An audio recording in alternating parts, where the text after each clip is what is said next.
الله من قرأ الفاتحة.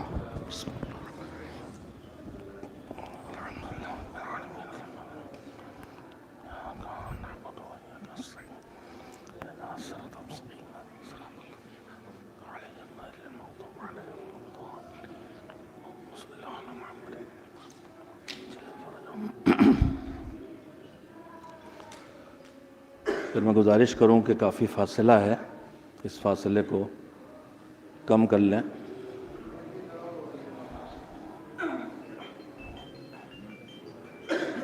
ایک بار صلوات بھیجیں محمد و آل محمد علیہ وسلم۔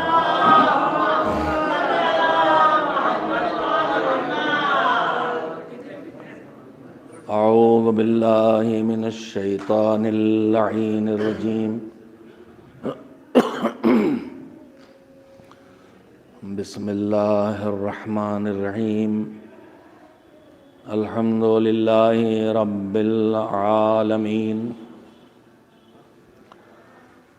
والعاقبۃ للمتقین، والجنۃ للمؤمنین، والنار للملحدین والمشرکین والکافرین والمنافقین، والصلاة والسلام علی سید الانبیاء والمرسلین، سیدنا ونبینا وشفیعنا ابی القاسم محمد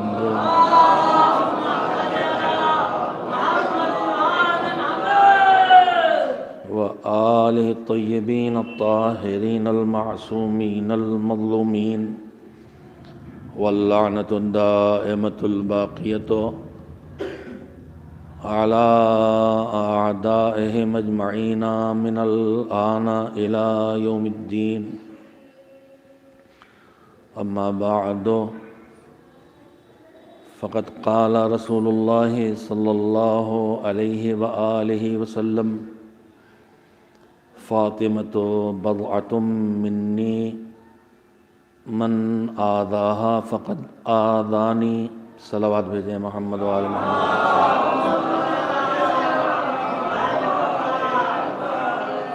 اگر ممکن ہو تو لائٹ تھوڑا سیدھے آنکھوں پڑ رہی ہے، ممکن ہو تو اسے تھوڑا سیدھا ادھر کر دیا جائے۔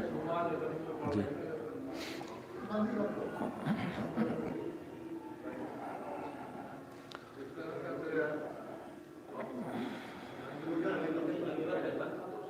جی بہت بہتر۔ ایک صلوات اور بھیجیں محمد و آل محمد۔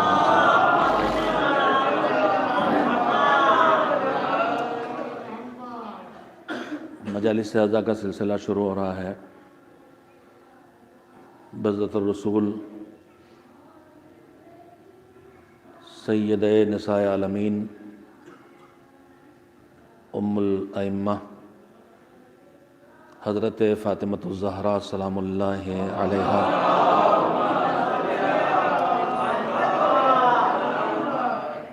کی شہادت کی تاریخوں کی مناسبت سے عنوان آپ حضرات کے سامنے ہے کہ حضرت زہرا کی ذات گرامی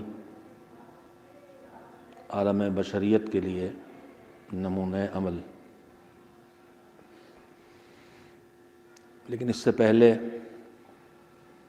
کہ میں اس سلسلے میں کچھ عرائض پیش کر سکوں،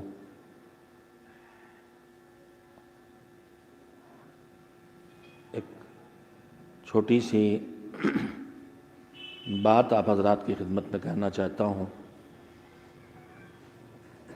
اس لیے نہیں کہ جو حضرات یہاں تشریف فرما ہیں ان کو ضرورت ہے، ان کی ضرورت ہے کہ ان کو اس مسئلے کی طرف متوجہ کیا جائے، بلکہ اس لیے کہ وہ جوان نسل جو دین سے دلچسپی رکھتی ہیں لیکن اس کے پاس جس وقت اس کے ذہن میں کوئی الجھن یا سوال پیدا ہو، اس سوال یا الجھن کو دور کرنے کے لیے وہ جہاں ہے نہ اس کے پاس ماحول ہے اور نہ ایسے افراد ہیں۔ میرے سامنے جو مجمع تشریف فرما ہے یہ قدیم ترین مجلسی مجمع ہے، اور مجھے نہیں معلوم یہاں کی عزاداری کی تاریخ کتنی پرانی ہے، لیکن مجھے یہ اندازہ ضرور ہے جو تھوڑا بہت یہاں آنا، اس محلے میں، اس شہر میں آنا ہوا ہے، کہ یہاں ماشاء اللہ سے ذوق علم بھی ہے، اور مجلسیں مسلسل ہونے اور سننے کی وجہ سے دین پر نگاہ بھی ہے اور دینی گفتگو بھی آپس میں ہوتی رہتی ہے۔ لیکن بہت سی جگہیں ہیں جہاں ہمارا جوان اکیلا ہوتا ہے اور الجھنوں کا شکار ہو جاتا ہے۔ ایک الجھن ان میں سے یہ ہے جو میں نے اکثر جوانوں کے سوالوں میں پائی ہے کہ آخر ہمارے علماء، ہمارے محققین اتنا سے کام کیوں نہیں کر لیتے کہ جب معصومین علیہم السلام کی ولادت و شہادت کی تاریخیں آئیں تو پوری قوم کے سامنے طے کر کے آ جائے کہ کون سی ولادت کی تاریخ ہے اور کون سی شہادت کی۔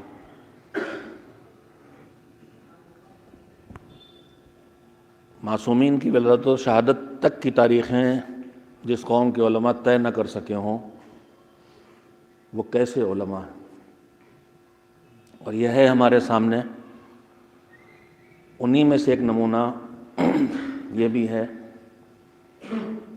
کہ معصومہ کونین علیہ السلام کی شہادت کی تاریخ کیا ہے۔ کیا جمادی الاولیٰ کی 13 تاریخ ہے جو اس وقت جس کی مناسبت سے مجالس ہو رہی ہیں، یا جمادی الثانیہ کی 3 تاریخ ہے؟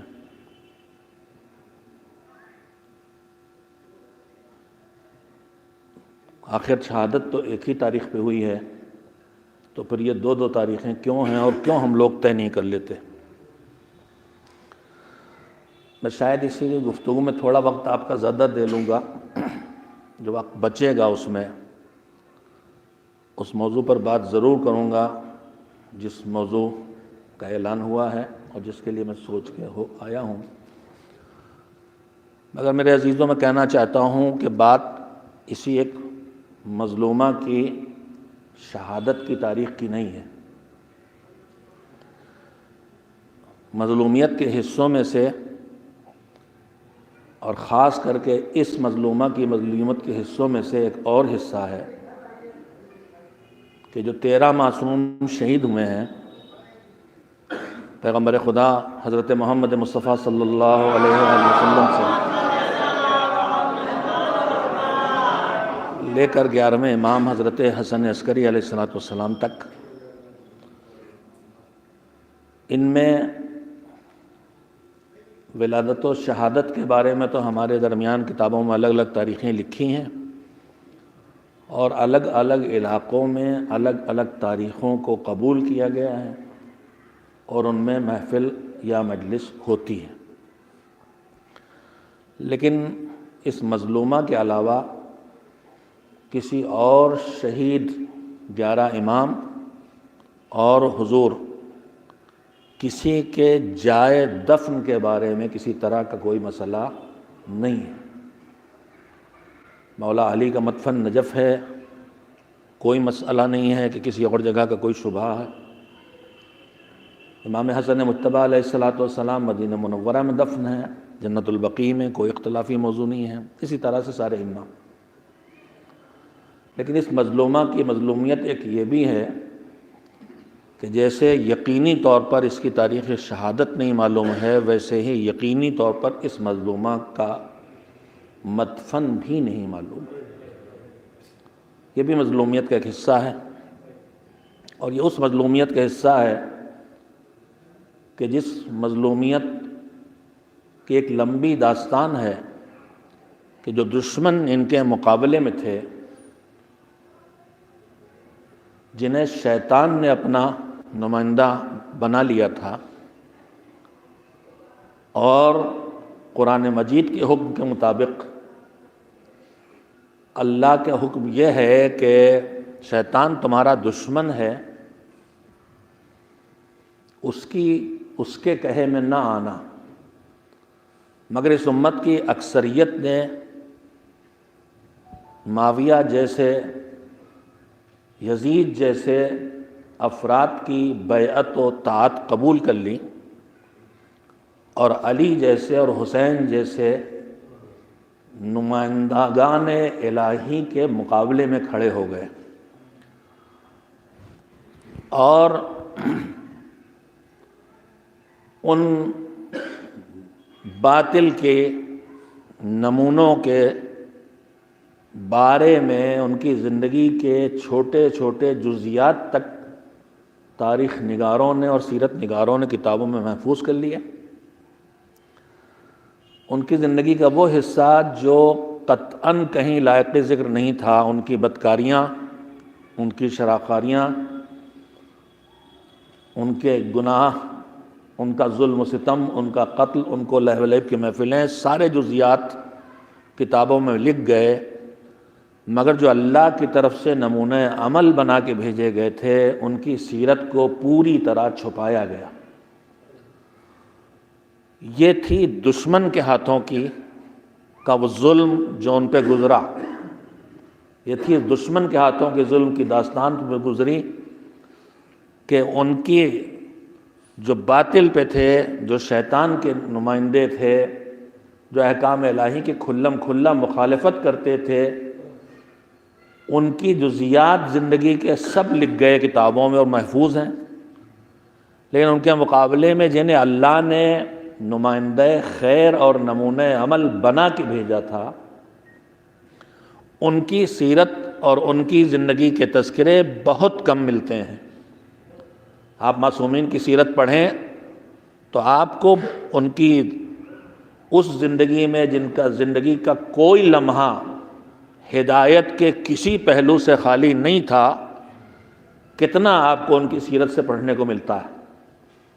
تو ایک ظلم انہوں نے کیا، اور جو مجھے معاف کریں کہ جملہ اگرچہ میرا تلخ ہوگا یہ جملہ، دوسرا ظلم دانستہ نہیں لیکن نادانستہ ہم بھی کرتے ہیں، کہ جتنی ان کی سیرت منتقل ہوئی ہے ہم تک، اس میں بھی ہم اس سیرت کے صرف اس حصے کی جانکاری حاصل کرتے ہیں جو ہمیں پسند ہوتا ہے، وہی کتاب پڑھتے ہیں جس میں وہ چیزیں لکھی ہوں جن کو ہمیں اچھا لگتا ہے پڑھنا، وہی مجلس کرواتے ہیں جس میں خطیب انہی تذکروں کو پیش کرے جن کا سننا ہمیں اچھا لگتا ہے، اسی شاعر کو بلاتے ہیں کہ جو شعر میں اسی فضیلت کا تذکرہ کرے کہ جس فضیلت کو ہم سننا چاہتے ہیں۔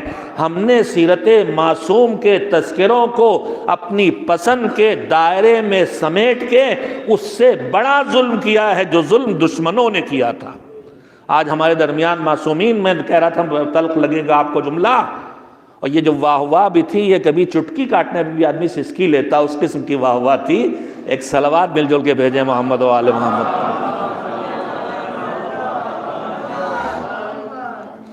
تو ایک ظلم ادھر سے ہوا ہے، اور ادھر والا ظلم کامیاب ہو کے بھی کامیاب نہیں ہو پایا تھا، اس لیے کہ اللہ نے انہیں ہدایت کا نمونہ بنا کے بھیجا تھا۔ سرور کائنات حضرت محمد مصطفیٰ صلی اللہ علیہ وآلہ وسلم کے لیے اللہ نے اعلان کیا، بسم اللہ الرحمن الرحیم، لقد کان لکم فی رسول اللہ اسوۃ حسنۃ لمن کان یرجو اللہ والیوم الآخر وذکر اللہ کثیرا، کہ دیکھو تمہاری ہدایت کے لیے صرف ہماری طرف سے لکھا ہوا قانون کافی نہیں ہے، قرآن مجید سے، تنہا قرآن سے تم اپنی زندگی کے لیے ہدایت حاصل نہ کر سکو گے اور گمراہی سے نہ بچ سکو گے۔ اور اس بات کو اللہ 23 برس کے عرصے میں آیات کے مختلف پہلوؤں سے پہنچاتا رہا، اور اس کے ساتھ ساتھ پیغمبر اس کی تشریح بھی کرتے رہے، لیکن اپنی زندگی کے آخری حصے میں پیغمبر نے اس سچائی کو انتہائی صریح لفظوں میں بار بار بیان کیا ہے، جو حدیث ثقلین کے نام سے جانی جاتی ہے کہ انی تارکن فیکم الثقلین کتاب اللہ و عطرتی اہل بیتی ما ان تمسکتم بہما لن تضلوا بعدی، میں تمہارے درمیان دو برابر کے ہدایت کے وسیلے چھوڑ کے جا رہا ہوں، اللہ کی کتاب اور میرے اہل بیت اور میری عطرت۔ جب تک تم ان دونوں سے اپنے کو وابستہ رکھو گے، یعنی ان کے ساتھ جڑے رہو گے۔ تمسک کا مطلب دور سے کھڑے ہو کے محبت کرنا نہیں ہے، تمسک کا مطلب دور سے کھڑے ہو کے پہچان کے عظمت کا اقرار کرنا نہیں ہے، تمسک کا مطلب ہے ان کی سیرت و حیات کو، ان کے احکامات کو دیکھ کے اس پر عمل پیرا ہو جانا اور اپنے فاصلوں کو ان سے مسلسل گھٹاتے جانا۔ تمسک بالکل ان سے جڑ جانے کا نام ہے۔ حیات مومن قرآن سے جڑ جائے، حیات مومن علی سے جڑ جائے، تب گمراہی سے بچے گا۔ تو خالی قرآن سے وابستگی انسان کو گمراہی سے بچانے والی نہیں ہے، اس کے ساتھ اہل بیت سے وابستگی بھی ضروری، اور خالی اہل بیت سے وابستگی بھی بچانے والی نہیں، اس کے ساتھ قرآن سے وابستگی بھی ضروری ہے۔ میں نے دو لفظ ضرور کہے ہیں، مگر میں تیسرا لفظ کہنا چاہتا ہوں، یہ تو مجھے کہنا پڑا سمجھانے کے لیے کہ دونوں سے وابستہ ہونا ہے، ورنہ حقیقت یہ ہے کہ اگر کوئی قرآن سے وابستہ ہوگا تو ناممکن ہے کہ اہل بیت سے وابستہ نہ ہو، اور اگر کوئی اہل بیت سے وابستہ ہوگا تو ناممکن ہے کہ قرآن سے وابستہ نہ ہو۔ وہ قرآن جو قدم قدم پہ قصیدے اہل بیت پڑھے، قرآن سے کوئی وابستہ ہو اہل بیت تک نہ پہنچے، اور وہ اہل بیت جو نوکے نیزہ بھی قرآن کی تلاوت کریں، کوئی ان سے جڑے اور قرآن تک نہ پہنچے، یہ ممکن نہیں ہے۔ تو یہ تو خالی زبانی باتیں ہیں کہ کوئی ان سے وابستہ ہو گیا، کوئی ان سے وابستہ ہو گیا۔ حقیقت یہ ہے کہ اگر کوئی خالی قرآن تک پہنچا، اہل بیت تک نہیں پہنچا، اس کا مطلب وہ قرآن تک نہیں پہنچا ہے، اور کسی نے دامن اہل بیت تھامنے کا دعویٰ کر رکھا ہے اور قرآن اس کی زندگی میں جھلکیاں نہیں دکھائی دیتی، تو وہ خالی دعوے دار ہے کہ وہ دامن اہل بیت سے وابستہ ہے۔ اس لیے کہ اہل بیت تو قرآن کی عملی شکل کا نام ہے۔ ان سے وابستہ ہو کے آدمی جائے گا کہاں؟ ان سے وابستہ ہوگا تو کبھی سورہ دہر کی جھلکیاں اس کی زندگی میں دکھائی دیں گی، ان سے وابستہ ہوگا تو کبھی مودت کے تقاضے اس کی زندگی میں دکھائی دیں گے۔ قرآن پکڑ کے اپنی طرف بلاتا رہے گا اگر ان سے وابستہ ہوگا۔ تو میرے عزیزو، میں آپ کی خدمت میں کہنا یہ چاہتا ہوں اور کہہ یہ رہا ہوں کہ پروردگار عالم نے ان دونوں سے وابستہ رہنے کو ہماری نجات کا ذریعہ قرار دیا ہے۔ جہاں سے میں نے بات شروع کی تھی کہ دو تاریخیں شہادت کی کیوں ہیں، وہاں میرے ذہن میں وہ بات ہے، لیکن وہاں تک جانے کے لیے مجھے تھوڑا طولانی سے سفر کرنا پڑ رہا ہے، اپنی بیان کی مجبوری کے تحت، آپ کی سماعت کی مجبوری کے باعث نہیں۔ ایک صلوات مل جل کے بھیجیں محمد و آل محمد۔ اللہ نے اپنے رسول کو نمونہ عمل بنایا، مگر اکیلے رسول کو نہیں بنایا۔ لقد کان لکم فی رسول اللہ اسوۃ حسنہ، تمہارا رسول، ہمارا رسول تمہارے لیے زندگی کا لیے نمونہ ہے۔ یعنی کیا مطلب؟ دو لفظوں پہ یہاں پہ ذرا سے جلدی سے غور کر لیں۔ لقد کان لکم، تمہارے لیے یعنی امت مسلمہ کے لیے، جو اللہ کو مان چکا، رسول کو مان چکا، قرآن کو مان چکا، اس کے لیے۔ ایسے تو ہے ساری انسانیت کے لیے، لیکن وہاں تک پہنچے گا تو ان راستوں سے گزر کے پہنچے گا۔ تمہارے لیے، تو تمہارے لیے کون؟ چاہے تمہارے مرد ہوں تم میں، چاہے عورتیں ہوں، چاہے جوان ہوں چاہے بوڑھے ہوں، چاہے پڑھے لکھے ہوں چاہے بے پڑھے لکھے ہوں، سب کے لیے۔ اچھا، میرے لیے، آپ کے لیے، سب کے لیے۔ تو میری زندگی کے نہ جانے کتنے پہلو ہیں۔ میں گھر میں باپ بھی ہوں، شوہر بھی ہوں، میں گھر کے باہر ملازم بھی ہوں، کسی کا آفیسر بھی ہوں، میں کسی کا پڑوسی بھی ہوں، میں کسی وطن میں رہنے والا بھی ہوں۔ میری زندگی کے اندر بھی مختلف پہلو ہیں۔ میں کبھی دکان پہ بیٹھتا ہوں، کبھی کھیت میں جاتا ہوں، کبھی ممبر پہ آتا ہوں، کبھی مصلی پہ کھڑا ہوتا ہوں۔ تو میری زندگی کے نہ جانے کتنے پہلو ہیں. میں کبھی دوستوں کے ساتھ بیٹھ کے باتیں کرتا ہوں, میں کبھی نکڑ پہ کھڑے ہو کے چائے پیتا ہوں, کبھی میں اپنی فرحت کے لیے پارک میں جا کے بیٹھتا ہوں, کبھی دریا کے کنارے جاتا ہوں, کبھی کوئی گیم کھیلتا ہوں. تو کیا میری زندگی کے کسی خاص پہلو کے لیے وہ نمونہ ہے کہ جب مصلی پہ کھڑا ہوں تو دیکھوں رسول اللہ کی نماز کیسی تھی, جب مسجد میں جاؤں تو دیکھوں رسول کی نماز کیسی تھی؟ تو ادھر سے قرآن کہے گا نہیں, ہم نے ایسی کوئی پابندی نہیں لگائی. تمہاری زندگی کا ہر پہلو رسول کی زندگی کو دیکھے. تم چاہے تنہائیوں میں اپنی اہلیہ کے ساتھ ہو تب بھی رسول تمہاری نگاہوں کے سامنے ہو, چاہے تم بھرے مجمع میں منبر پہ ہو تب بھی رسول تمہاری نگاہوں کے سامنے ہو. ہر جگہ وہی نمونہ ہے. اچھا, جب میری زندگی کے ہر پہلو کے لیے نمونہ ہے تو پھر رسول اللہ کا ہم نے ان کے لیے بھی نہیں کہا کہ جب مصلی پہ ہوں, جب مسجد میں ہوں, جب منبر پہ ہوں. ہم نے کہہ دیا رسول کی زندگی تمہارے لیے نمونہ ہے. اب رسول چاہے بازار میں ہو تو تمہیں دیکھنا ہے کہ بازار میں رسول کا کردار کیا ہے, وہی کردار میرا دکان پہ ہوگا. رسول اللہ چاہے بستر پہ ہو تمہیں دیکھنا ہے. رسول چاہے خطبہ دے رہے ہو, میں پرانے خطبہ کے جملے دہرا دوں تاکہ آپ جاگ جائیں, رسول چاہے خطبہ دے رہے ہو تب بھی نمونہ ہے, اور چاہے خطبہ توڑ کے نواسے کو اٹھا لے تو بھی نمونہ ہے. رسول چاہے سجدے میں سر اٹھا رہے ہو تب بھی نمونہ ہے تمہارے لیے, اور چاہے سجدے کو پشت پر نواسے کے آنے کے بجائے طول دے رہے ہو تب بھی نمونہ ہے تمہارے لیے. ان کی زندگی کا ہر پہلو تمہاری زندگی کے ہر پہلو کے لیے نمونہ ہے. یہ پہلی بات طے ہو گئی. مگر نمونہ ہے تو کون یہ کام کر پائے گا؟ 3 شرطیں قرآن میں بیان کی جن پر ہم شاید توجہ نہیں دیتے. مجلسیں پڑھتے ہیں, اس آیت پہ اشرے سنتے ہیں, ہم نے بچپن سے مجلسیں سنی ہیں, لیکن میری یادداشت میں نہیں ہے. میں کسی چیز کا دعویٰ نہیں کرتا, لیکن میری یادداشت میں نہیں ہے کہ اس پہلو کی طرف بھی ہم آپ سب جانتے ہیں کہ ان کی زندگی ہمارے نمونہ عمل ہے. رسول اللہ کی, مولا علی کی, حضرت زہرا سلام اللہ علیہ کی, اور تمام ائمہ کی, ہم سب جانتے ہیں. مگر ہم دیکھتے ہیں کہ آخر ہم وہ نہیں کر پاتے جہاں کہاں وہ اور کہاں ہم ہیں, بڑا فاصلہ ہے. اور کہیں کہیں نہ صرف یہ کہ ہم کر نہیں پاتے بلکہ ہم ہمت بھی ہار جاتے ہیں کہ ہم کر سکتے نہیں. اللہ نے جس رسول کو ہمارے نمونہ عمل بنایا, یعنی ہم ان کے جیسی زندگی اپنائیں. مولا علی کو نمونہ عمل بنایا, ہم ان کی جیسی زندگی اپنائیں. کہاں ہمارے بس میں ہے کہ وہ نہ جانے انہوں نے کتنی مرتبہ گھر میں جو کچھ تھا سب راہ خدا میں دے دیا. کہاں ہمارے بس میں ہے؟ ہمارے بس میں تو یہ بھی نہیں ہو پاتا کہ گھر چلا کے کما کھا کے اڑا کے جو بچ جائے اس کا 5واں نکال دیں, ہم سے تب ہی نہیں ہو پاتا. تو کہاں سب راہ خدا میں بانٹ دیں گے؟ ہم سے اس کا کہاں تصور ہے کہ علی گھر میں آئے, دیکھا بچوں کے چہرے کملائے ہوئے ہیں. کیا ہوا فاطمہ کا چہرہ بھی اترا ہوا.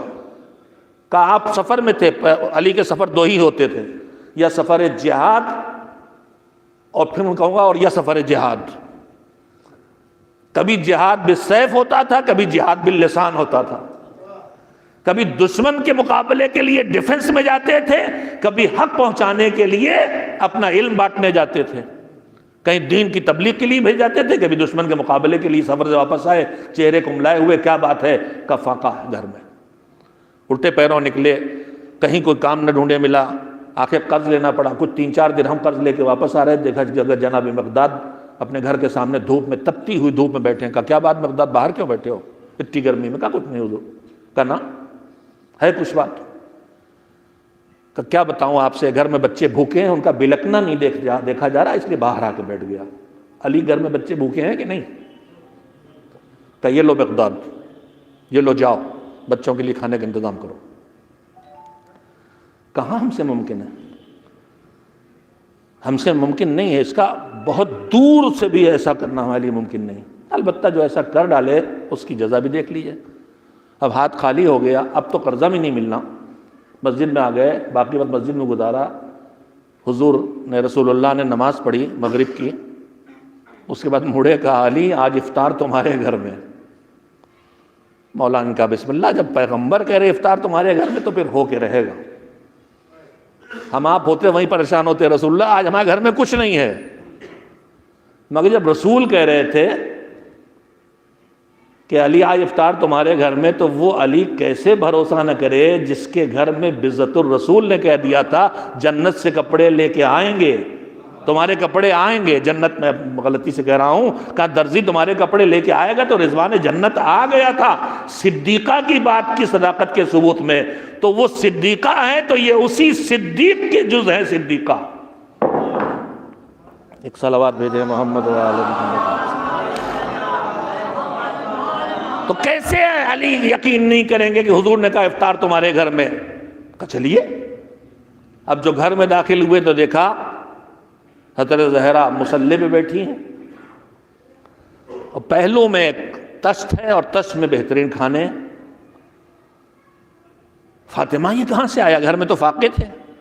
کہا بھی اللہ کی طرف سے فرشتے لے کے آئے ہیں. تو رسول اللہ مڑے، کہا علی یہ وہ تمہارے 3 درہم ہیں جو اپنے فاقہ زدہ بچوں کا خیال نہ کر کے عمار کے مقداد کے بیٹوں کے لیے دے دیا تھا. تو کہاں علی کا یہ کردار، اور کہاں ہم ساری رات وہ نمازوں کے لیے کھڑے ہوں، پھر سارے دن محنت کریں. کہاں ہمیں بس کی بات. کسی دن شب بیداری میں جاگ جاتے ہیں تو نماز صبح ہی قضا ہو جاتی. ہمارا تو حال یہ. اب وہ ساری رات تکبیریں کہتے تھے اور دن بھر کبھی کھیت میں مزدوری ہو رہی ہے، کبھی مسجد قضا پہ بیٹھ کے قضاوت ہو رہی ہے، اور کبھی محراب میں نماز ہو رہی ہے.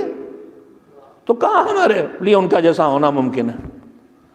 ہمارے لیے ساری سہولتوں کے بعد ایک حج کرنا مشکل ہوتا ہے.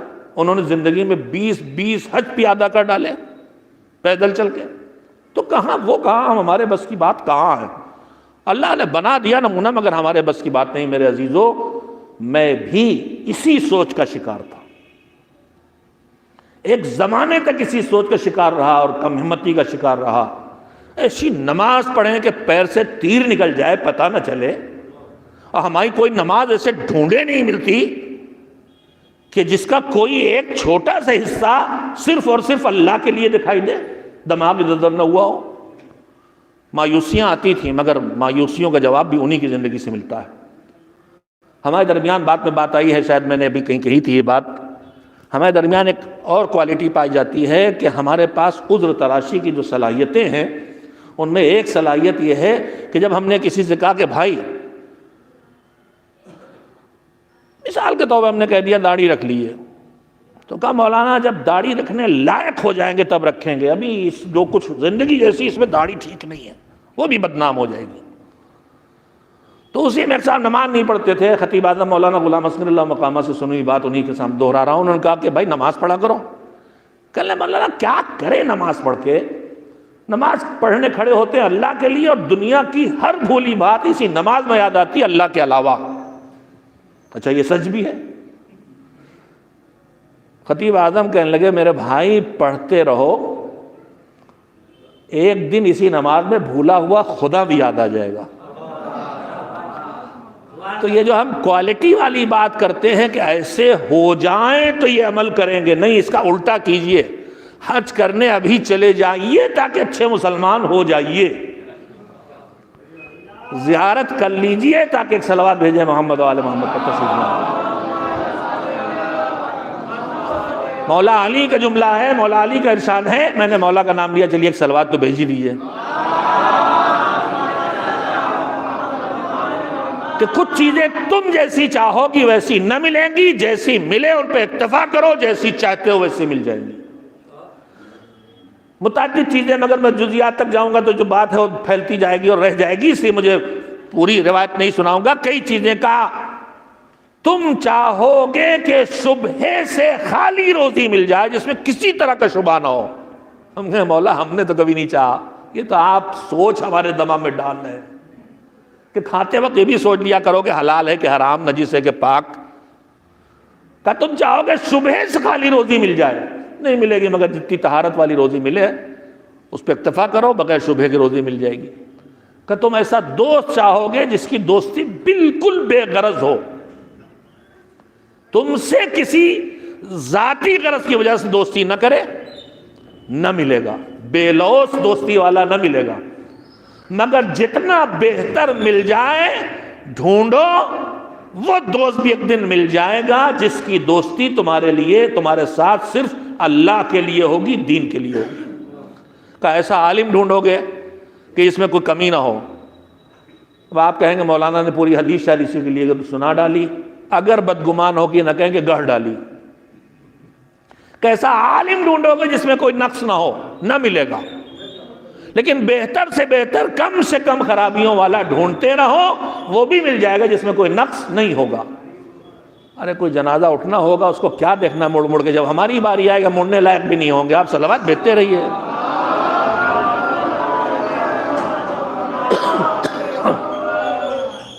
انہی میں گنائی بات مولانا ہے کہ تم چاہو گے ایسی عبادت کر لو جو خالص اللہ کے لیے ہو، نہ کر پاؤ گے۔ لیکن جیسی ہو ویسی کرتے رہو، ایک دن ویسی بھی ہو جائے گی جیسی تم چاہتے ہو۔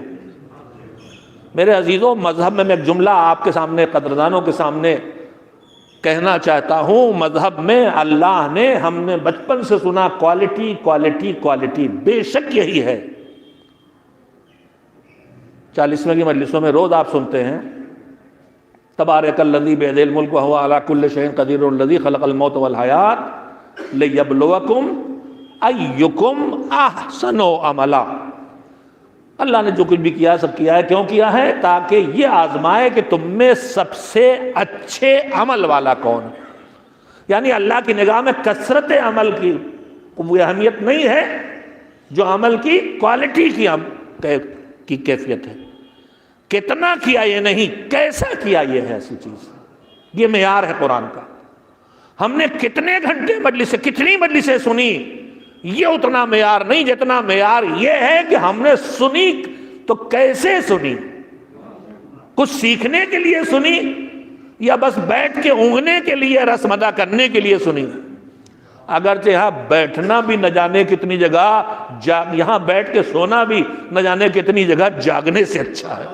وہ تو الگ بات ہے کہ جب یہاں ذکر محمد و آل محمد ہونے لگا تو وہ ڈیوٹی پہ آ جائیں گے ملائکہ، استغفار بھی ان کے لیے، دعا بھی ان کے لیے۔ جہاں ذکر محمد و آل محمد علیہ السلام شروع ہوا، ان کی ڈیوٹی شروع ہو جاتی تھی۔ یہاں تو بیٹھ کے سونا بھی بہت اچھا، اور کچھ نہیں تو کم سے کم اتنی دیر کے لیے سو گئے مجلس میں تو نہ ہاتھ پیروں سے خرافات کر رہے ہیں، نہ دماغ خرافات میں چل رہا ہے، خالی صلوات کی آوازیں آ رہی ہیں بیچ بیچ میں۔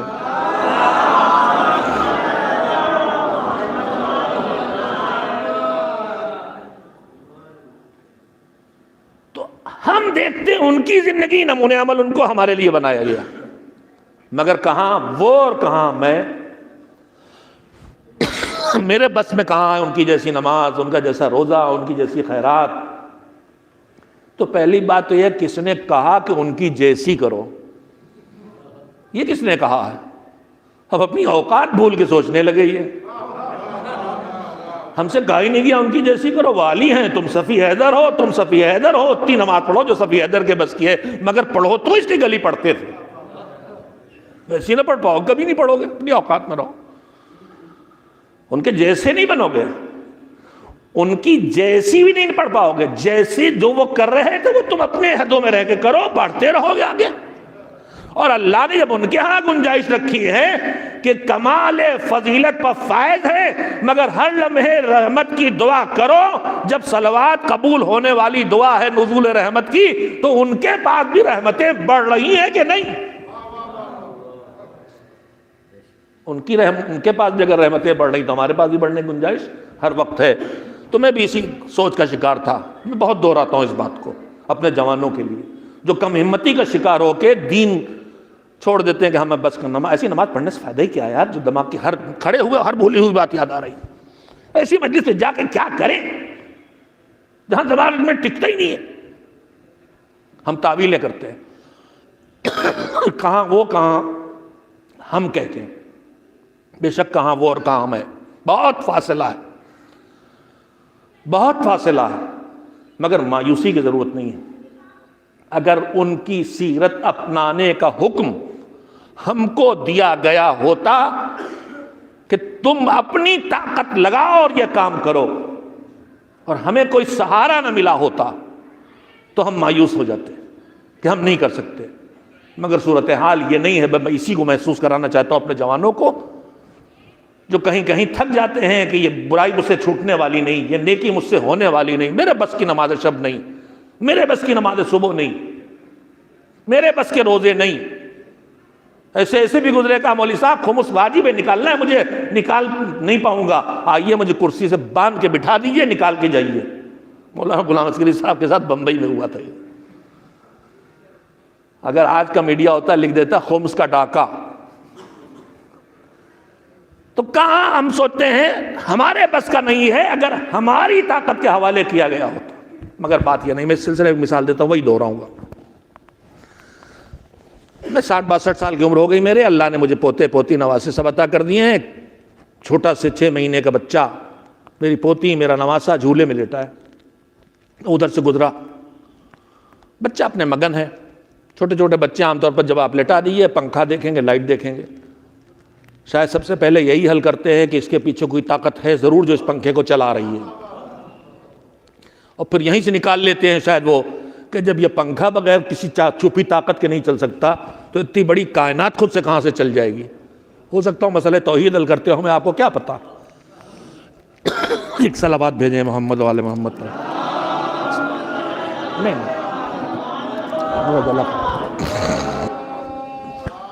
ہم گئے تو وہ لیٹے فلسفیانہ فکروں میں ڈوبے ہوئے, پنکھا کیسے چل رہا ہے, لائٹ کیسے جل رہی ہے. ہم ادھر سے گزرے, قدموں کی آہٹ بھی آئی, ہم نے پکارا بھی, بالکل توجہ نہیں دی. ہمارا تو فون ہے, ہم نے جھک کے پیار کیا, گال تھپ تھپائے, آگے چلے گئے. تھوڑی دیر کے بعد جو واپس آئے, اب یہ حضرت جھولے میں تھک چکے تھے, مطالعہ فرما چکے تھے, خلقت کائنات کے مسائل حل کر چکے تھے کہ کوئی رب ہے ضرور, کوئی خالق ہے ضرور. اب ان کو تھوڑی تھکن دور کرنا تھی, انہیں آنا تھا گود میں. ابھی ہم نے ان کو نہ پکارا تھا نہ آواز دی تھی, خالی پیروں کی آہٹ سنتے ہی میرے ایک مرتبہ اچھل کود شروع. ننھے ننھے ہاتھ بھی پھینک رہے ہیں, پیر بھی چلا رہے ہیں, فلکاریاں بھی بھر رہے ہیں, ہمک بھی رہے ہیں. بتائیے یہ سب کر کے کیا بتا رہے ہیں وہ؟ ہاتھ پیر پھینک کے, ہمک کے, کلکاریاں بھر کے وہ بتا رہے ہیں کہ دادا مجھے گود میں لے لو. میں آ گیا جھولے کے پاس. اب کہاں میں 6 فٹ کا قداور آدمی, مثال ہوتی ہے بس, میں کہاں 6 فٹ کا قداور آدمی اور یہ کہاں 1.5 فٹ کے 1.25 فٹ کے میرے 6 مہینے کے پوتے سے لمحو, 8 مہینے کی پوتی سے لمحا. ابھی اپنے قدموں میں اٹھ کے کھڑے بھی نہیں ہو سکتے, میری گود میں کیا آئیں گے؟ تو آنا چاہتے میری گود میں اور طاقت ہے نہیں, دم ہے نہیں, کہاں یہ کہاں میں. مگر ہوا کیا, جب میں نے دیکھا کہ میری گود میں کمزور و ناتواں آنا چاہتا اور اپنی پوری طاقت لگائے ہے, تو باقی کمی میں نے پوری کی, جھک کے اٹھا کے کلیجے سے لگا لیا. بے شک کہاں وہ اور کہاں ہم اپنی طاقت کے سہارے نہیں پہنچ سکتے, مگر ذرا ہمک کے تو دکھاؤ, پھر اپنی آغوش میں لینے کے لیے کھڑے ہوئے.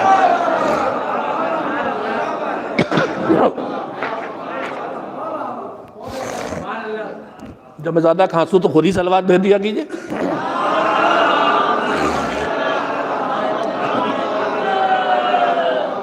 تو ہمارے لیے نمونہ عمل بنایا ان کو, ہم کو ان کی سیرت سمجھنا بھی ہے, اپنانا بھی ہے, پڑھنا بھی ہے. ہماری ڈیوٹی, ہم اگر اپنی پسند کے دائرے میں ان کو پڑھیں گے تو ہم ان پر بھی ظلم کر رہے ہیں, اپنے اوپر بھی ظلم کر رہے ہیں. اس لیے کہ ہماری پسند ڈیولپ ہوتی ہے ہمارے معلومات کے دائرے میں. اگر ہم نے اپنے معلومات کے دائرے میں ان کو سمجھنا چاہا تو ہم دین کو سمیٹ کے رکھ دیں گے. آج خطیب پہ دباؤ ہوتا ہے, چاہے کہا جائے چاہے نہ کہا جائے, وہ پڑھیں جو آپ کو پسند ہے. تو جو آپ کو پسند ہے وہ آپ کے معلومات کے دائرے کے اندر ہے. اگر میں نے آپ کی پسند کا لحاظ کیا تو آپ کے معلومات کے دائرے کے اندر جتنا عصمت معصوم آ پائے گا اتنا میں بیان کروں گا, تو پھر میں کتنی زندگی ان کی بیان کر سکوں گا. وہ تو انسانی معلومات کے دائرے سے پرے وجود ہے, لہذا جتنا ان کے زندگی کا حصہ مل گیا ہے وہ سب بیان ہونا چاہیے. جب میدان جنگ میں سر کاٹیں تو بھی بیان ہونا چاہیے، اور جب کسی فقیر کو دروازے کے پیچھے سے چھپ کے باہر ہاتھ نکال کے دے کے سامنے آتے حیا آتی ہے تیرا چہرہ دیکھا نہیں جائے گا، تو وہ بھی بیان ہونا چاہیے۔ سیرت کا ایک مظلومیت کا پہلو یہ ہے، مگر میں بات اب وہاں واپس چلوں، بہت وقت لے لیا میں نے، شاید آج کی میری گفتگو تمہید ہوگی اور باقی 4 دنوں میں پھر کسی کے حوالے کر دیے گا کہ سیرت، ان کی سیرت اگر حوالے نہ کیا ہو، مزید پہلو رکھے جائیں۔ میں ایک عمومی باتیں ہی، میں اب تک اتنی بات کی ہے کہ ہمیں ان کی سیرت کو جتنے پہلو آئے ہیں ان سب کو، اگرچہ دشمن نے ان کو بہت چھپایا ہے، مگر مالک کا اہتمام تھا کہ جب اس نے ان کو نمونہ بنایا ہے تو اتنی سیرت ہر حال میں ہم تک پہنچوا دی ہے جتنی ہماری زندگی کی ضرورت تھی، اور وہ بھی دشمن کے ہاتھوں سے پہنچا دی۔ یہ اس کا اہتمام و انتظام تھا، وہ پوری سیرت بیان ہو۔ اب مسئلہ یہ ہے کہ جب ان کے بارے میں جاننا، سیرت تک پہنچنا ہے ہمیں، اور سیرت کو جاننے سے پہلے ان کی سیرت کا جاننا یعنی ان کی معرفت حاصل کرنا، ان کو پہچاننا، ان کی معرفت سے پہلے ان کے بارے میں علم حاصل کرنا۔ دیکھیے 2 مرحلے ہیں میرے سامنے، الحمدللہ سب پڑھے لکھے چہرے، باشعور چہرے ہیں۔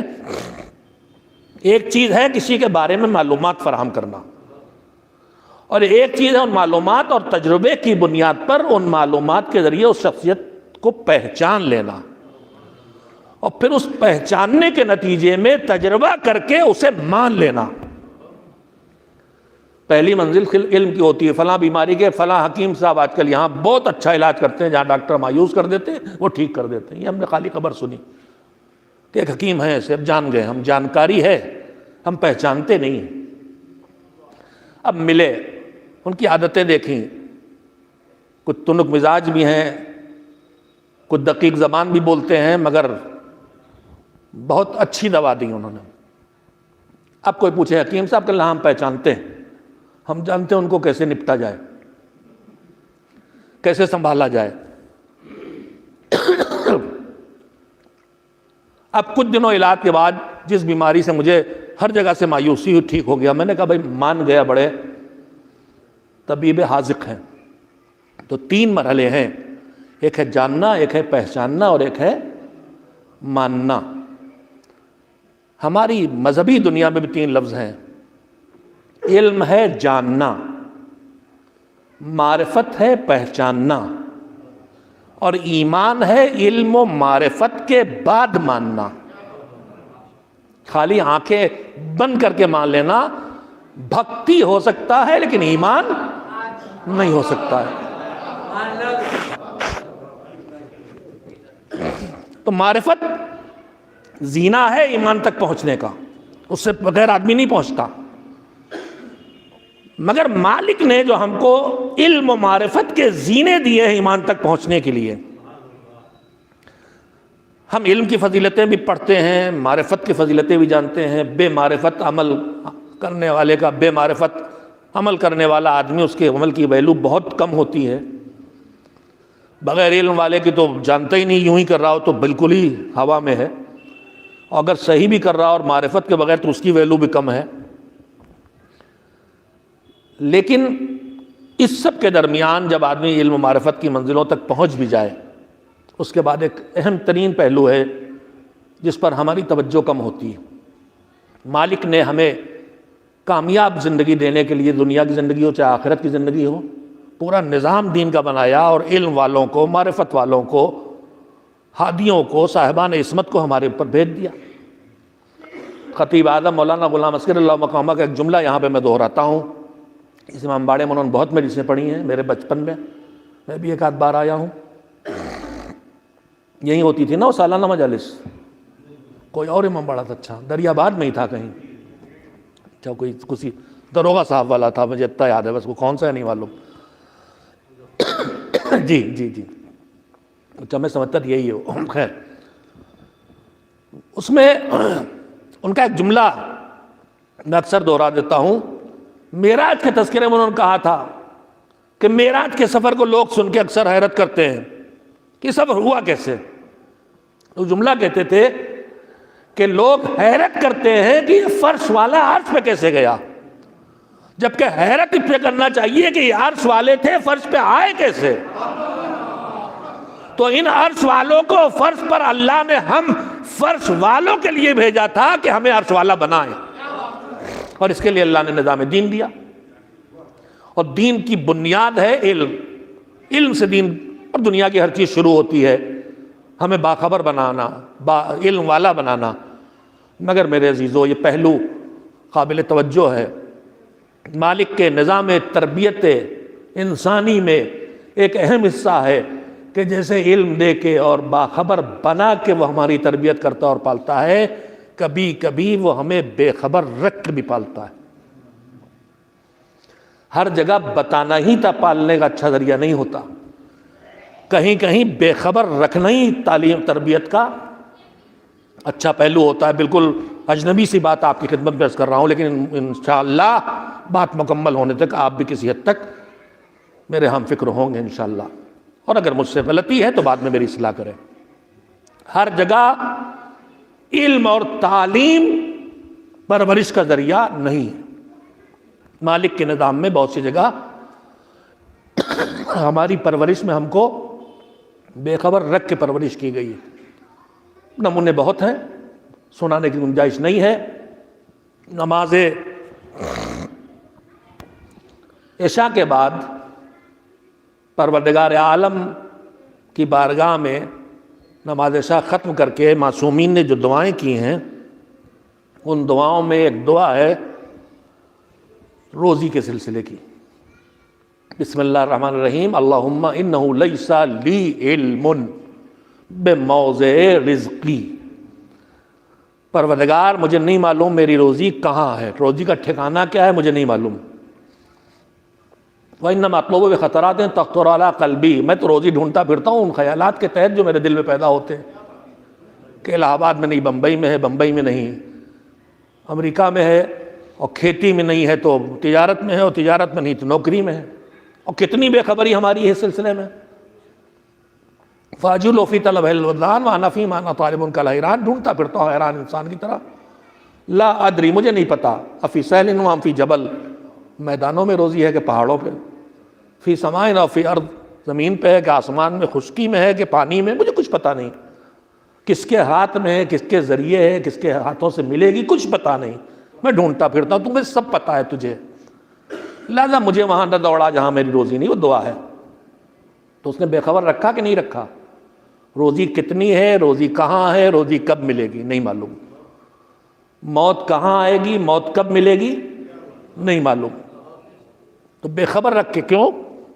اس لیے کہ اگر پتہ چل جائے کہ روزی کہاں ہے، کتنی ہے، کب ملے گی، تو یہ کاہل انسان اور کاہل ہو جائے گا. جب پتہ ہو جائے کہ موت کب آئے گی تو دو ہی طرح کے لوگ ہوں گے.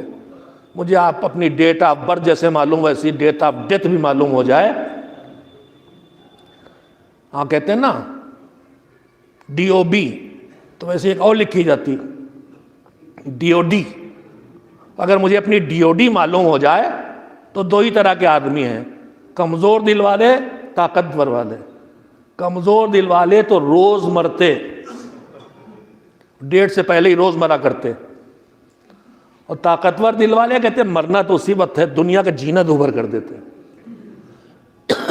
تو بے خبر رکھ کے ارے ابھی تو 50 سال بعد موت ہے، کر لیں گے، نماز پڑھ لیں گے، روزہ رکھ لیں گے، ابھی نہیں معلوم. تب تو یہ حشر ہے کہ ریٹائرڈ ہونے کے بعد حج کرنے جائیں گے. ارے آپ کو یہ پتا ہے کہ ریٹائرڈ ہو جائیں گے. اگلے سال 15 شعبان کو خمس نکالیں گے. آپ گارنٹی لے کے آئے کہ 15 شعبان آپ کی زندگی میں آنے والی.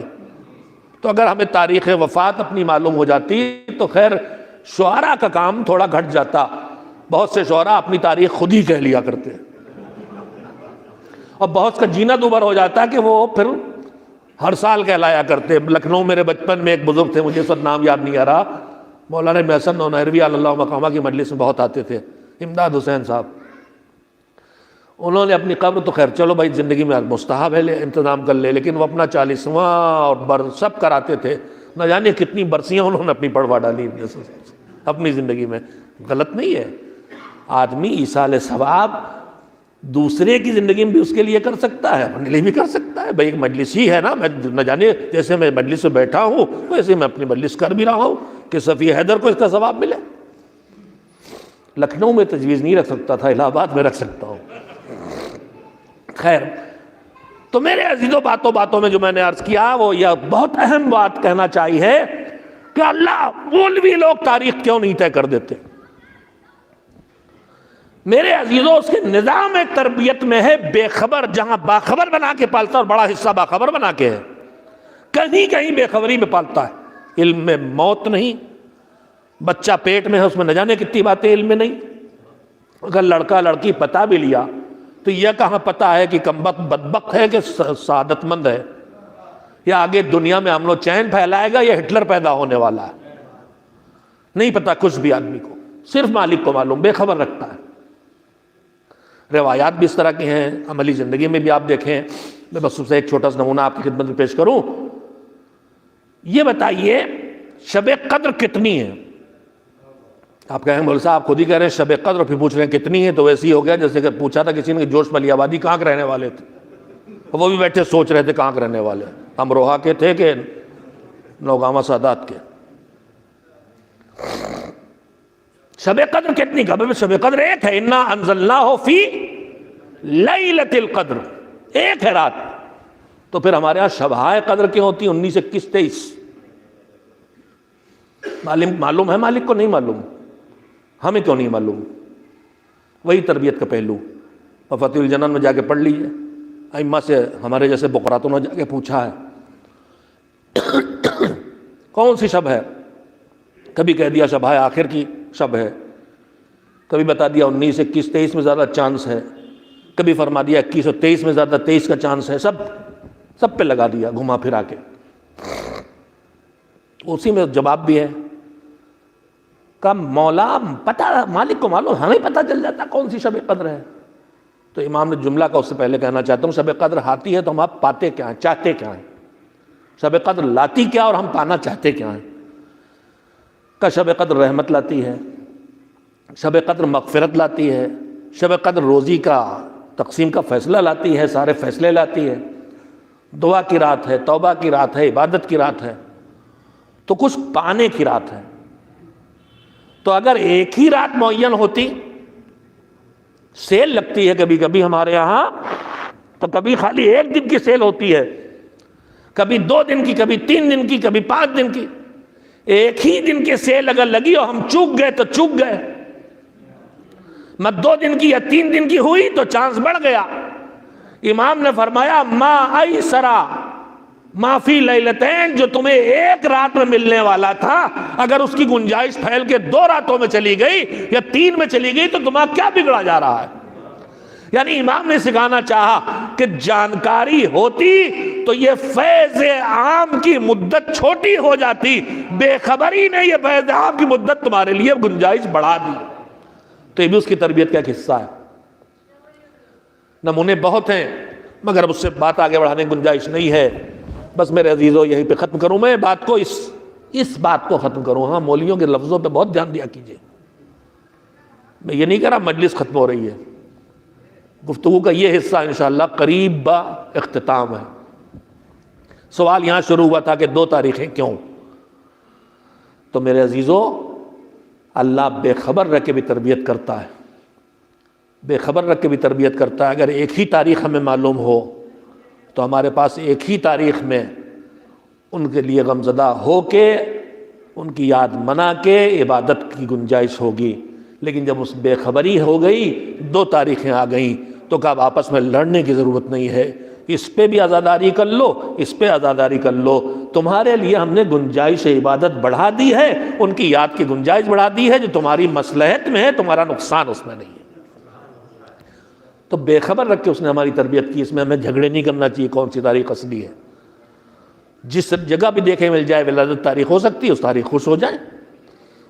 جس تاریخ پر شہادت ہو سکتی ہے رنجیدہ ہو جائیں، اس لیے کہ فرمایا ہے شیعتنا من فاضل طینتنا، ہماری بچی ہوئی طینت سے ہمارے شیعہ بنے ہیں. اور جب ہمارا بچا ہوا حصہ ہی ہے تو پھر جو اثر ہمارے اوپر آتا وہی اثر ان تک منتقل ہوتا ہے۔ میں نے اتنی بات آپ سے کہی اور سیرت پہ گفتگو کرنے کی بات بالکل رہ گئی، بس ایک بار ترس کی کہ سیرت کو محدود ہمیں اپنی پسند سے نہیں کرنا چاہیے۔ اور جس معصوم ہمارے درمیان اتنی کاہلی آ گئی ہے کہ محفلیں ہوں چاہے مجلسیں، خطیب ہو چاہے شاعر، کسی بھی معصوم کی ہو، ہم چند معصومین کی زندگی کے کچھ پہلوؤں پہ گفتگو کرتے ہیں، چاہے شاعر ہو چاہے خطیب، اس تاریخ میں بھی اس معصوم کے بارے میں گفتگو عموماً نہیں ہوتی۔ ہم اپنے کو پابند بنائیں کہ آج جس معصوم کے تذکرے کی تاریخ ہے اسی کا تذکرہ ہونا چاہیے۔ معصومہ کونین کے لیے میں صرف اس وقت اتنا کہنا چاہوں گا کہ پہلی بات یہ ہے کہ وہ بضعۃ الرسول ہیں۔ ہم فاطمہ تو بضعۃ منی، فاطمہ میرا ٹکڑا ہے۔ ہمیں غلطی کبھی کبھی ماحول سے اور ماضی سے چلے ہوئے آئے روش کی بے سوچے ہوئے اقتدا کر لیتے ہیں۔ روایت میں جگر کا لفظ کہیں نہیں آیا۔ فاطمہ میرا ٹکڑا ہے، میرے جگر کا ٹکڑا ایک جذباتی انسان کا ٹکڑا کا فقرہ بنتا ہے، میرا ٹکڑا ایک ہادی اور ایک رسول اور ایک نبی کا جملہ بنتا ہے۔ ہم نے پیغمبر کی زندگی کو بانٹ لیا، چاہے لڑتے ہوں کہ تقسیم نہیں ہوئی، لیکن ہم ان کی زندگی کے بہت سے پہلوؤں کو ایک جذباتی کیفیت میں محسوس کرتے ہیں، ورنہ ترجمہ نہ کرتے۔ فاطمہ میرا ٹکڑا، اگر وہ بشیر و نذیر بن کے آئے تھے تو فاطمہ ابھی بشیر و نذیر ہیں۔ اگر وہ رحمت للعالمین بن کے آئے تھے تو فاطمہ بھی رحمت للعالمین ہیں۔ اگر وہ طٰہٰ تھے، وہ یاسین تھے، تو یہ بھی طٰہٰ و یاسین کا حصہ ہیں۔ جیسے قرآن کے پارے کا جو قرآن کے سورے کی جو حیثیت ہے وہی حیثیت ان کی ہے، اور یہ تو سورہ کوثر ہے جو پورے قرآن کی تفسیر ہے، جسے پورا قرآن سمٹ کے آ گیا ہے۔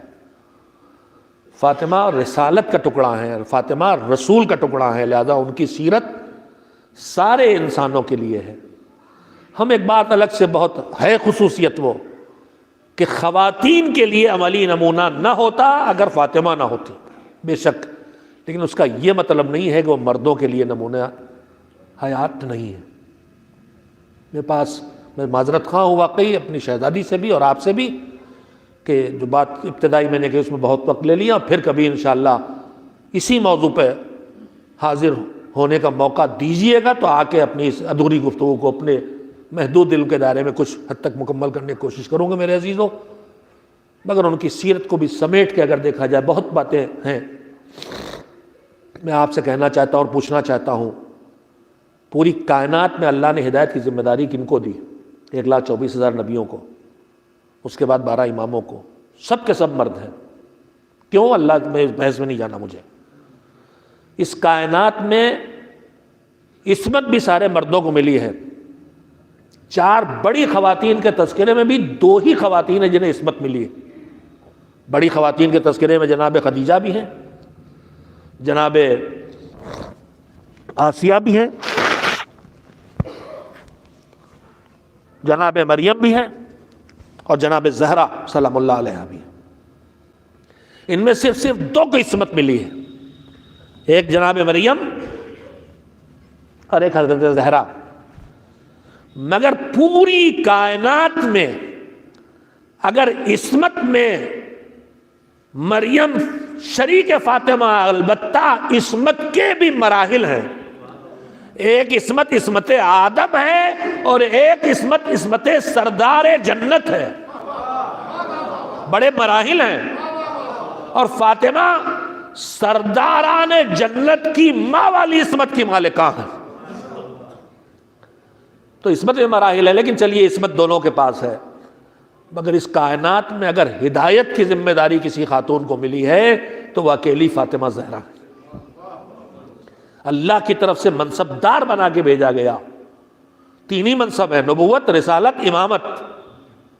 تو اگر منصبدار بنا کے بھیجا گیا ہے تو ایک منصب نبوت کا یہ ٹکڑا ہے، منصب امامت کی شریک کار ہیں، اور اس کے بعد منصب امامت والوں کی یہ مادر گرامی ہے اور معلمہ ہیں.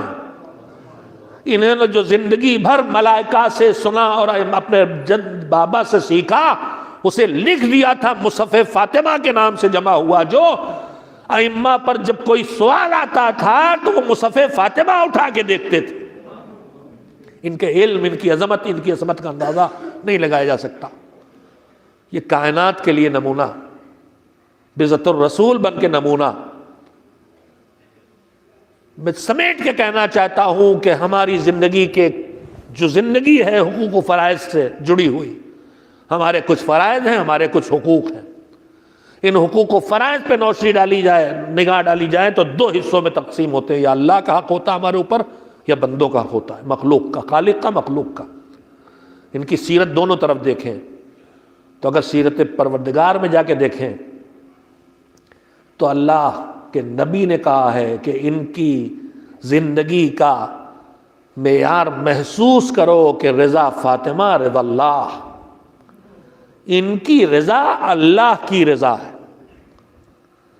یہ رضا ان کی اللہ، یہ کس راضی ہے تو اللہ راضی ہے، ناراض ہے تو اللہ ناراض ہے. اور اگر مخلوق کے بارے میں دیکھنا ہے تو جو شریک حیات فاطمہ ہے علی مرتضیٰ، وہ جاتے ہوئے کہہ رہے ہیں کہ میں نے تم سے پوری زندگی میں کبھی کوئی ناپسندیدہ چیز نہیں دیکھی. اور ان کا انداز حیات ان کے بیٹے بیان کر رہے ہیں. شب قدر گزر گئی رات میں دعا کرتے ہوئے، ساری رات دعا کر کے کہا کہ اماں ساری رات آپ دوسروں کے لیے دعا کرتی رہی، اپنے لیے کچھ نہ مانگا. تو فرمایا بنیا الجار ثم الدار، پہلے دوسرے پھر خود، پہلے پڑوسی پھر تم خود. میں نے چند فقروں میں ان کی سیرت کے کچھ حصے آپ کے سامنے رکھنے کی کوشش کی، تفصیل میں جانے کا وقت نہیں ہے. ان کی پوری زندگی پر نظر ڈالیے. اس چھوٹی سی زندگی میں انہوں نے تعلیم کے فرائض بھی انجام دیے، بچوں کو بھی پالا، تربیت بھی کی، عبادت پروردگار بھی کی. طرف ہے اور ہدایت کی ذمہ داریاں جن میں بانٹی گئی ہیں ان میں دوسری طرف 12 اماموں کی فہرست ہے. جو کام پیغمبر کے بعد 12 اماموں سے لیا گیا وہی کام اکیلی فاطمہ سے لیا گیا ہے. اور یہ رسالت سے کتنا قریب ہے کہ رسالت رسول کے شہید ہونے کے بعد، میں لفظ سوچ سمجھ کے بولا ہوں، شہادت رسول کے بعد اگر دشمن کو کوئی وجود سب سے زیادہ ناگوار تھا تو حضرت فاطمہ زہرا کا وجود تھا. ان کے رونے تک پہ پابندی تھی، اس لیے کہ ان کا رونا بھی پیغام پہنچا رہا تھا. ساری چھوٹی سی زندگی، 28 صفر کو پیغمبر کی شہادت،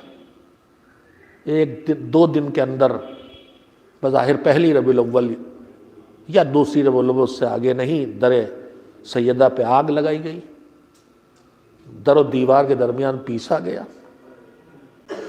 پسلیاں ٹوٹی، دروازے کی میخ پہلو میں محسن کی قاتل بنی،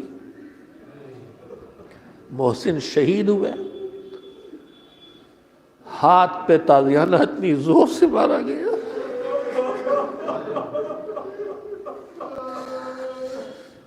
ہاتھ شکستہ ہوا، پسلیاں ٹوٹی ہوئی، بچہ ضائع ہوا، ایک ہاتھ داہنا ہاتھ شکستہ. مگر اس عالم میں بھی حق کا دفاع اور ولایت کی حمایت کی کیفیت یہ ہے کہ روایت کہتی ہے راتوں میں علی مرتضیٰ چھوٹی سے سواری پہ بٹھا کے انصار کے دروازوں پر لے جاتے تھے اور فاطمہ پکار کہتی تھی میں فاطمہ ہوں، تمہارے رسول کی بیٹی ہوں، تم سے کہنے آئی ہوں، تم نے نہیں دیکھا کہ علی کو رسول اپنا جانشین بنا کے گئے اور ان کا حق چھینا گیا. اور کہیں سے کوئی حمایت نصیب نہیں ہوتی تھی. یہ پہلو کا درد کچھ نہیں رہ جاتا تھا اس ٹوٹے ہوئے دل کے لیے کہ میرے دادا بابا کی آنکھیں بند ہوتے ہی یہ مصیبت آ گئی. شہادت پیغمبر کے بعد یا 75 دن اس دنیا میں رہی تو 13 جمادی الاولیٰ یوم شہادت ہے یا 95 دن دنیا میں رہی تو 3 جمادی الثانی یوم شہادت ہے، مگر جتنے دنوں رہی گزری کی کیفیت بابا کے رونے پہ پابندی ہے، لہذا علی نے جنت البقیع کے خاتمے پر ایک چھوٹی سی جگہ بنا دی ہے رونے کے لیے، چٹائی کا چھوٹا سے سایہ، مگر وہ آج جو جنت البقیع ہے اس دائرے سے باہر تھا۔ میں نے پہلی بار جب حج کیا ہے شاید 92 میں تو مقامی مومنین کے ذریعے وہاں تک گیا تھا۔ حجرہ حضرت زہرا قبر رسول کے پاس ہی ہے، پاتی ہے۔ جب وہاں سے مسجد الرسول سے وہاں تک گیا میں جوان تھا، بدن میں طاقت تھی، موسم بھی بہت خراب نہیں تھا، مگر میں وہاں جاتے جاتے تھک گیا تھا، پیاسا ہو گیا تھا۔ میں سوچا کہ جس کے ننھے ننھے 4 بچے ہو، جس میں سب سے بڑا بیٹا 7 سال کا، پھر 6 سال کا، پھر 2 بچیاں اور پہلو شکستہ، روزانہ ان سارے بچوں کو لے کے اتنی دور جانا، پھر دھوپ میں بیٹھنا، پھر واپس آنا، میری بیوی یہ کیسے؟ مگر میں نے اپنے دل کو تسلی دی، بیوی جب آپ بچوں کو گود میں لے کے جاتی تھی تو آپ کے ہاتھ رسن سے تو بندھے نہیں ہوتے تھے۔ ارے کربلا کی ماں جب یتیموں کو لے کے چلی، ہاتھ رسن سے بندھے، گھوڑے اونٹ دوڑائے جا رہے، بچہ گر گیا تو گر گیا، کچلا جائے گا، ماں پلٹ کے اٹھا نہ سکے گی۔ اجرکم اللہ 75 دن اس عالم میں گزرے یا 95 دن یعنی 3 مہینے سے زیادہ، کمر جھکی ہوئی، پہلو پسلیوں کی، ہمارے بدن کی ہڈیاں ٹوٹ جاتی ہیں کبھی کبھی، اگر جہاں ٹوٹ جاتی ہے پٹیاں باندھ کے پلاسٹر کر کے اس درد کو روک دیا جاتا ہے حرکت سے، لیکن پسلی کی چوٹ وہ چوٹ ہوتی ہے۔ میں نے دیکھا ہے، اللہ سب کو محفوظ رکھے پسلی کی چوٹ کو، کہ جسے کسی صورت باندھ کے روکا نہیں جا سکتا۔ اور اس عالم میں یہ نمونہ زندگی کا پیش کرنا ہے کہ فضا ایک دن تو کام کرے گی، ایک دن میں کام کروں گی۔ اس عالم میں ننھے ننھے بچوں کو روز لے کے جانا بیت الحزن تک، ایسی زندگی گزاری اور پھر شہادت کے مرحلوں تک پہنچی۔ مگر میرے عزیزوں مجلسیں سنتے رہیں گے، میں مصیبت کے حصوں میں سے صرف ایک حصہ آپ کو یاد دلاؤں۔ ابھی آپ نے مرثیے میں سنا کہ جب علی کے گلے میں چادر کا پھندا ڈال کے لے جایا جا رہا تھا، علی گھر کے اندر ہیں، دین کی حفاظت کے لیے وعدہ کر چکے ہیں، ورنہ کہاں علی کے ہوتے ہوئے کسی کی مجال تھی، اس دروازے پہ آئے اور لکڑیاں لے کے آئے اور جلائے اور دروازہ گرائے اور در و دیوار کے درمیان پیس دے۔ مگر رسول سے کیا ہوا وعدہ ہے، علی قبول کر رہے ہیں۔ گرفتار کرنے سے پہلے دروازہ جلایا گیا، دروازہ جلا، دروازے اور دیوار کے درمیان کچلا گیا، زمین پر گری۔ آپ مجھے سنبھالو ام سلمہ، ام ایمن مجھے سنبھالو آ کے، اسما مجھے سنبھالو آ کے، زمین پر گری تھی کہ اسی وقت علی لے جانے لگے، پہلو شکستہ تھا، ہاتھ بڑھا کے علی کے دامن پکڑا، میں نہ جانے دوں گی۔ ظالم کا درہ پوری طاقت سے چلا، ہڈی ٹوٹ گئی، علی گرفتار کر کے لے جائے گئے۔ اسی عالم میں سنبھالا، خود کو کھڑا کیا، خلو ابا الحسن چھوڑو ورنہ بال کھولوں گی۔ مسجد النبی کی دروازے دیواریں اٹھ گئی، دشمن گھبرایا، علی چھوٹ گئے۔ میں کہوں گا بی بی شکستہ پہلو کے ساتھ تمہیں تازیانے اب نہیں مارے جا رہے۔ ارے کربلا میں بھائی ذبح ہو رہا، بہن نکلی میرا بھائیا کدھر ہے، جدھر سے گزرے ادھر نیزوں کی ہڈیاں چبوئی جا رہی فاطمہ کی لقے جگر کے، کوئی راہ بتانے والا نہیں۔ وقت گزرا، علی نے رات کے سناٹے میں حد وصیت غسل دیا، ماں مر گئی ہے، بچے موجود ہیں، مگر سسکیوں سے آگے آواز نہیں جاتی۔ کیوں؟ آوازیں اٹھے گی، خبر پھیلے گی، ابا کی وصیت کی خلاف ورزی ہوگی۔ علی نے غسل دیتے دیتے چیخ ماری، بعد میں سلمان کو بتایا پہلو شکستہ تھا مجھے پتا ہے، مگر آنکھوں سے دیکھا تو دل تڑپ اٹھا۔ جنازہ اٹھایا گیا، جنازہ اٹھایا گیا۔ جب جنازہ اٹھتا ہے تو گھر میں جو رہ جاتے ہیں وہ تڑپ کے روتے ہیں، اور بیٹیاں جنازے کی رونق ہوتی ہیں۔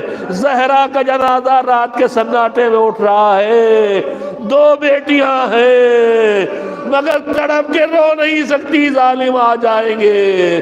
دبی دبی سسکیوں کے درمیان فاطمہ لخت جگر پیغمبر کی لاش اٹھ گئی۔ نہ تھا کوئی جو آ کے علی کو پرسا دیتا، نہ تھا کوئی جو بچیوں کو محبت و وَسَيَعْلَمُ الَّذِينَ ظَلَمُوا أَيَّ مُنْقَلَبٍ يَنْقَلِبُونَ أَلَا لَعْنَةُ اللَّهِ عَلَى الْقَوْمِ الظَّالِمِينَ۔ مومنین، ایک انتہائی بڑے سانحے سے ہم گزرے ہیں آج کل۔ سردار لشکر اسلام، محافظ انسانیت، جس نے داعش جیسے ظالموں کا قلع قمع کیا تھا، دہشت گردی کا، ان دہشت گردوں کا جنہوں نے زمین کے بڑے حصے پہ ظلم و ستم کی آگ بھڑکائی تھی، جو انسانیت کے دشمن تھے، خالی مسلمانوں کے نہیں، خالی شیعوں کے نہیں۔ انہوں نے ایزدی، عیسائیوں کو، قبائلیوں کو، عراق میں ان لوگوں کو بھی جو بالکل کسی دین کے ماننے والے نہیں تھے، اہل سنت تھے، ان سب کو، ان کو مارا، ان کے گلے کاٹے، ان کے جسموں کے چتھڑے اڑائے، ان کا گھر لوٹا، ان کی عورتوں کو کنیز بنایا، مقبرے گرائے، مزارات گرائے۔ ان دہشت گردوں کو ختم کرنے والا سردار حاج قاسم سلیمانی کو شہید کر دیا گیا۔ غم کا دن تھا۔ بالکل وہی کیفیت ہے، وہ کیفیت جو شہادت مالک اشتر کے بعد مولا علی کی کیفیت تھی۔ منبر پہ آ کے کہا تھا کہ رسول کی شہادت کے بعد اب اس سے بڑا صدمہ کوئی نہیں ہوگا، مگر مالک کی موت ہمیں رلا رہی ہے۔ مالک اب کہاں آئے گا دوسرا؟ میرے عزیزو، زمانہ امام کی سرپرستی میں ہے، ولی عصر موجود ہیں، ہمیں مایوس ہونے کی قطعاً کوئی ضرورت نہیں ہے، لیکن ہماری ذمہ داریاں بڑھ جاتی ہیں۔ ہم شہداء کی قدر کریں، ان کے ایصال ثواب کی مجالس کے ساتھ ساتھ اپنے بچوں کو ان کی تاریخ و سیرت بتائیں کہ وہ با اقتدار ہو کہ انہوں نے کبھی ظلم نہیں کیا، ہمیشہ مظلوموں کی حمایت کی، اور ہم ہمیشہ مظلوم کے ساتھی رہے ہیں اور ہمیشہ خود مظلوم رہے ہیں۔ شہید قاسم سلیمانی کے ساتھ دوسری شخصیت جو خود بہت بڑی شخصیت تھی مگر سورج کے اندر سامنے چاند کی کیفیت تھی، ابو مہدی مہندس، جنہوں نے عراق میں شہید قاسم سلیمانی کے دست راست بن کے حشد الشعبی کی تعمیر میں پوری شرکت کی تھی، وہ بھی شہید ہوئے۔ اللہ ان کے درجات کو عالی کرے۔ مگر ہماری آپ کی سب کی ذمہ داری ہے ہم اپنے ملک میں انصاف پسند لوگوں تک صحیح بات پہنچائیں۔ یہاں کے بعض خبیث چینلوں نے اس دہشت گردی کے مقابلے میں اپنی جان بار بار قربانی کے لیے پیش کر دینے والے قاسم سلیمانی کی لفظ دہشت گرد استعمال کیا ہے۔ زمین کے سب سے بڑے دہشت گرد ٹرمپ کے نقالی میں اور خوشامد میں۔ ہماری ذمہ داری ہے کہ ہم اس چینل کے خلاف احتجاج کریں، اس کا بائیکاٹ کریں، اس تک اپنی آواز پہنچائیں کہ وہ معافی مانگے، اور اپنی حکومت تک میسج دیں کہ جو دہشت گردی سے، جس دہشت گردی کا سایہ عراق سے گزرتا ہوا ہندوستان تک پہنچنے والا تھا، اس دہشت گردی سے جس نے نکالا ہے اس انسانیت کو، اسے ہمارے ملک کے غیر ذمہ دار چینل کس طرح سے دہشت گرد کر رہے ہیں، ان کے خلاف قانونی اقدام کیا جائے۔ یہ کم سے کم ہمارا فریضہ ہے۔ اس کے علاوہ ان ظالم حکومتوں کے سفارت خانوں کے سامنے پہنچ کے ہم اپنا احتجاج درج کرائیں یا اپنے خطوط کے ذریعے، لیٹرز کے ذریعے، اس سلسلے میں جو ایکسپرٹ لوگ آپ کے درمیان موجود ہیں وہ بہتر کر سکتے ہیں کہ طریقے کیا ہوں، لیکن ہمیں اس پر سکوت اختیار نہیں کرنا چاہیے۔ اس شہادت کے خلاف بھی آواز اٹھانا چاہیے، اور یہاں جو شہادت کو دہشت گردی کی شکل دی جا رہی ہے اس کے خلاف بھی آواز ہمیں قانون کے دائرے میں رہ کے اٹھانا چاہیے۔ آپ حضرات سے گزارش ہے کہ ایک بار سورہ حمد اور 3 بار سورہ توحید کی تلاوت فرما کے ان دونوں شہداء کو اور ان کے ساتھ جو اور 5-6 نمایاں شخصیتیں شہید ہوئی ہیں ان سب کی ارواح طیبہ کو ہدیہ کر دیں۔ بسم اللہ الرحمن الرحیم۔